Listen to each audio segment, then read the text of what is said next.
شباب الجيل للإسلام عودوا، فأنتم عزه وبكم يسود، وأنتم سر نهضته قديما، وأنتم فجره الزاهي الجديد. عليكم بالعقيدة فهي درع نصون به كرامتنا حديد، ولست أرى الحياة كما يراها، جمال دائر حسود، يعيش كما تعيش الهم فيها، تسيره المطامع والثريد، ولست أرى السعادة جمع مال، ولكن التقي هو السعيد. شباب الجيل لي معكم حديث عليه ينطوي القلب العنيد، أفيضوا من سمات الجهل وامضوا إلى سبل الرشاد ولا تحيدوا، خذوا بالعزم فالدنيا صراع يفوز به القوي ولا أزيد.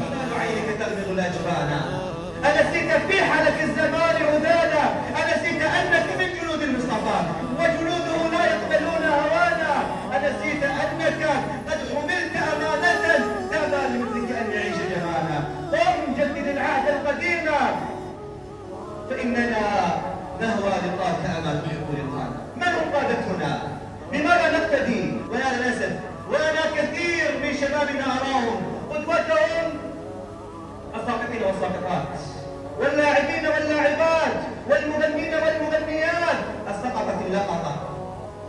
ليس هؤلاء هم قدوتك، إنما قدوتك هو علي بن أبي طالب، عمر بن الخطاب، خالد بن الوليد، أبو عبيدة، عامر بن الجراح، محمد الفاتح 22 سنة فتح قسطنطينية، هذه المدينة التي قال عنها رسول الله صلى الله عليه وسلم لتفتحن قسطنطينية، فلنعم الأمير أميرها ولنعم الجيش ذلك الجيش.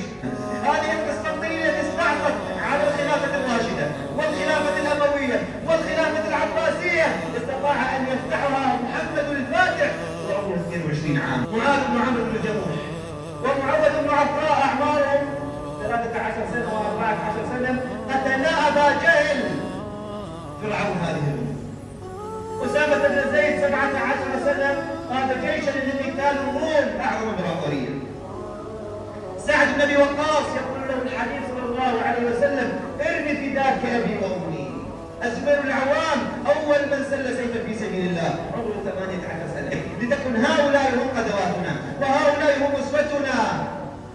ويا للأسف حين نرى شبابنا لا ينامون إلا على النغمة الهادئة والصاخبة، تراه يومه وليله يقضيه على مواقع التواصل الاجتماعي. شبابه هم من يراهن عليهم الصالحون لإصلاح المجتمع، وهم من يراهن عليهم الفاسدون والغرب لإفساد المجتمع. للأسف كم من أب انتظر طويلا حتى يرزقه الله الولد لكي يكون رجل، ولكن مع مرور الزمن أصبح أنثى.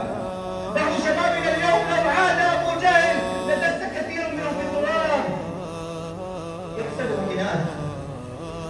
شبابنا اليوم بعضهم من يلبس القلادة والإسوار ويتخنث، يلبس ملابس ضيقة. لابد أن تصحب صحبة صالحة تقودك إلى الله سبحانه وتعالى، ولتعلم ولتعرف من هم الصحبة الصالحة هم الذين تخشى وتستحي أن تفعل بينهم معصية، وأما الصحبة الفاسدة هم الذين تخشى وتستحي أن تفعل بينهم الطاعة. إن الصاحب ساحب، وهو الذي يقودك إما إلى جنة عرضها السماوات والأرض، وإما أن يقودك إلى نار قعرها بعيد وحرها شديد.